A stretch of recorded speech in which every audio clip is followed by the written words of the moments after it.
everyone, my name is Katie and I am a fantasy writer currently working on what will be my first self-published fantasy series, the first book in that process.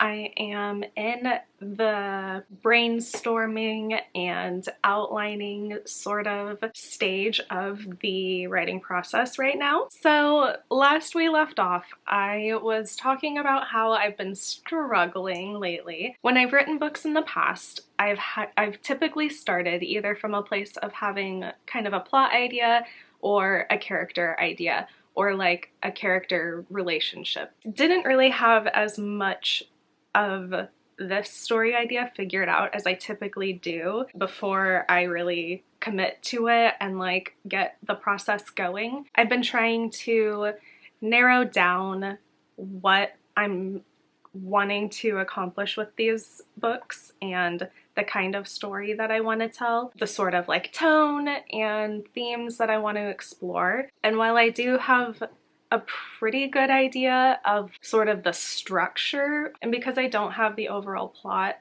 or the specific characters like fleshed out enough, I've been kind of struggling. And while I initially, sorry, I have a list of my like talking points for this video because I'm gonna be kind of all over the place, but I had a plan for the world building that I wanted to do for the story, and it was starting from like sort of the big concept ideas, working down to like, okay, well then what are the themes, and then what are the symbols and archetypes, and what are the like metaphysics of the world. And then I was gonna do like more of the actual like geography and populate the world with animals and people and plants and all that. But I have reached the point where I need to start thinking more about the characters, and like specifically the main character. Thinking back to the video that I wrote about world building with theme, when you think about all of the different aspects of a book that contribute to its theme, it is a combination of things, but primarily the plot of your story, the setting, and the main character, but also the supporting cast as well. That's what contributes probably the most strongest to theme. I'm at that point where I have setting figured out as well as it can be, and I have some plot idea, but like not enough of the character stuff. I have two characters in mind, and I have a specific relationship between them. Basically, I'm struggling to figure out which one of them is the better perspective character, and I think I know what I want to do, and I think it's the character that I was thinking about from the beginning. I think in part it's that I am a little bit, not self-conscious, but maybe worried that I won't be able to pull off this dynamic and have the main character or like primary perspective character be the one that I want. It's hard to describe, I guess, without giving too much away. Sorry, I know I'm being like kind of all over the place, but I'm feeling like restless, and I haven't even been sticking to the order of my notes. I'm just like sitting here rambling like I usually do. So while initially I wanted to have more world, well, I wanted to be in a place with my world building where I felt like I could move on to the next steps of like figuring out the plot by the end of March, and it is the beginning of March now. I feel like I need to sort of rotate through plot, setting, and characters as I'm developing, and so I've been allowing myself the space to start thinking a little bit about who the main character might be, like I said, and the potential like character arc that she will have. Okay, so here's one of the other things that's slowing down this process, I guess. It is a different undertaking to write a standalone book than it is to write a series. In a standalone book, obviously the story and character arcs and all that get wrapped up by the end of that first book. Whereas in a series, no matter how long the series is, you need the character to have an arc that per book, obviously, but like it's very important for that first book, especially. While there will be a greater character arc throughout the series, each book also has a mini arc. And so I need to think about that and then that can help inform the plot a little bit better, which can then help inform the world building a little bit better. In some ways, we're a little bit ahead of schedule, but in other ways, I don't really have as much world building done as I initially planned to, but that's okay. I definitely don't want to get into the trap of like just world building a bunch of shit and world building forever and ever and ever and like getting caught up in things that really don't even matter for the story. I like to be efficient. It's just part of my nature. It's the beginning of March now. Did I say what day it is? It's March 6th. And we have spring break. Sorry, I'm getting comfy now, but that's not a good angle. Can I like... Is that better? This feels very, laying back in my lounge chair, therapist couch. I look like a thumb. So anyway, spring break is at the end of the month, but I can probably use that time to plan my next 3 months of attack. So here was like my mental breakdown of how this year was gonna go. So I was gonna spend the first 3-month chunk, winter, doing the world building, and I was gonna spend spring on the outlining. Depending on how my outline felt by June, I could either give myself 3 months to write the first draft, and then I was going to do edits for the last 3 months of the year, which are kind of the busiest.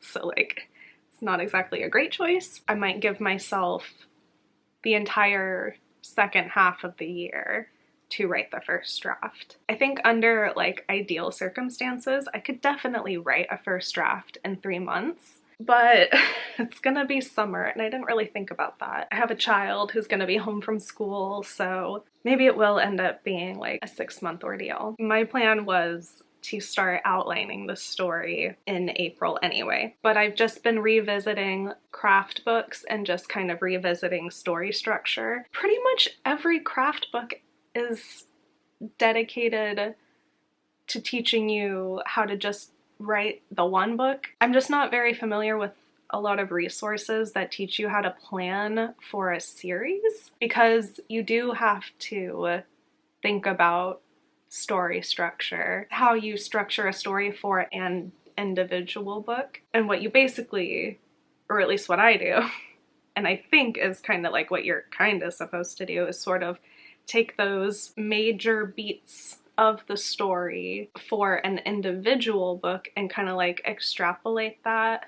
Is that the right word? Extend it, expand it across the series. If you're writing a trilogy, you can think of it as like book 1 is act 1, book 2 is act 2, book 3 is act 3 of like this greater overarching story. But then obviously each book has its own little arc. I like to look at a lot of different models for that, in part just because I like to learn. I'm very much the kind of person who like, I just want to know as much as I can about something, and so I'm always looking for more information, new techniques, new ideas. And so what I end up doing is I kind of compile the elements of story structure that I like in the order that makes sense to me, and I have like one outline kind of format that I like to use. Just kind of trying to hope that as I'm thinking about story structure and thinking about my world building and potential characters and story idea, that maybe I'll have that aha moment where it finally clicks and I'm like, ah yes, this is what I want to do.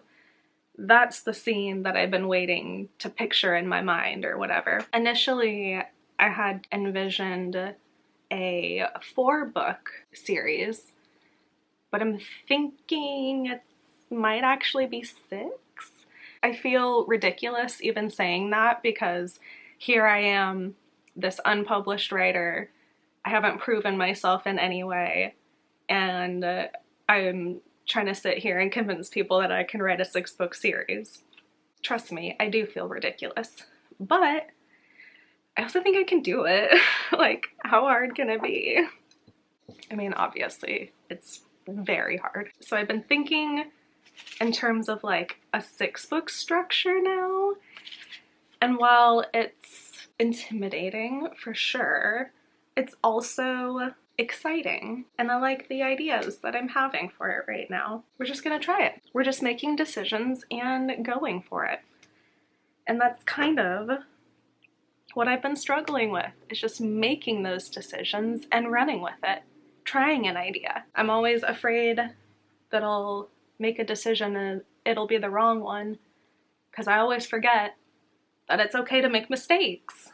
Not that it's a mistake, but that I forget that it's okay for something to not work out, and it's okay to try again. I just have to keep reminding my brain that. The other thing is that once I do make a decision, my brain, like, I always feel like I have to give it time to like marinate in my mind before I'm able to then move on and make another decision. Make sure that it still invites new ideas that work with what I'm trying to do. I think it's just a very slow process right now, and slow progress. But I think it's also just because it's been winter, it's been cold, things worldwide haven't been great. And so I think it's just felt like such a dark, slow moving period of time. It's affecting everything. It's affecting my brain, it's affecting my creativity, and I'm ready for that aha moment. The other thing that goes along with not fully seeing my main characters, this is another thing that I feel like I struggle with, creating the right villain. I have ideas, but I don't know. It's something that I want to get better at, because that obviously helps me figure out the story. Duh. So one thing that actually really helps when I'm struggling to figure out what to do with my story is revisiting the inspiration material or researching other stories that are similar to what you're thinking of doing. Think about the stories you've consumed before that have similar elements to what you're doing, and see how other writers have handled their world building or characters or plot or whatever. And I think that some people are or can be hesitant to do that because people think that like, oh, well, that's plagiarism or whatever.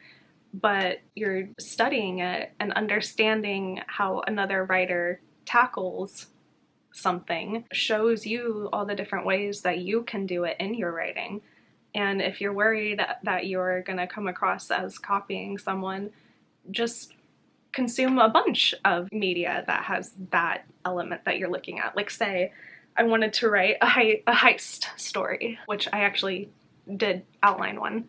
I might go watch the Oceans movies, which I did. I might look at other, like Six of Crows is a heist novel set in a fantasy world. Like, say I'm struggling with figuring out the heist objective, or like there's always a big plot twist. Sometimes there will be someone who, like, within the heist group who betrays everyone else, and you're like, oh, I need an inspiration for like a betrayer. You could revisit all that media that has that and see how other writers pulled it off, and it'll inspire you and figure out a way to work it out in your own story. I don't know why I'm explaining inspiration as if like people don't know how to do that, or I don't know. But I think one of the things that I still need to do, which will be really helpful, is plan a brainstorming session or something with Charlie. I mean, I wish that I had writing friends in real life that I could get together with in person and talk through our stories.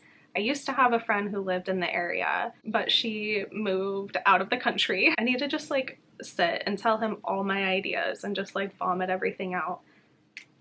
Because it's so helpful when you can talk to another person about your ideas, because I think that there's something that comes with like voicing your ideas out loud, and then just like having any kind of input from somebody else will help to like get the gears turning. And it's at the point where it needs a little bit of outside perspective, and I wish that I had, like I said, I wish that I had writing friends in the area with which to do that, but I don't, and that's fine.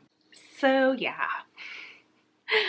I think what I need to do is think about other stories that have a main character that's similar to what I'm thinking of for my main character. It's actually kind of hard to find. There's like, I don't have enough of her fleshed out to know like all the different aspects, but I have like this one idea, like a couple elements of her. Hopefully looking at those will help me figure out what else I need to build out her character.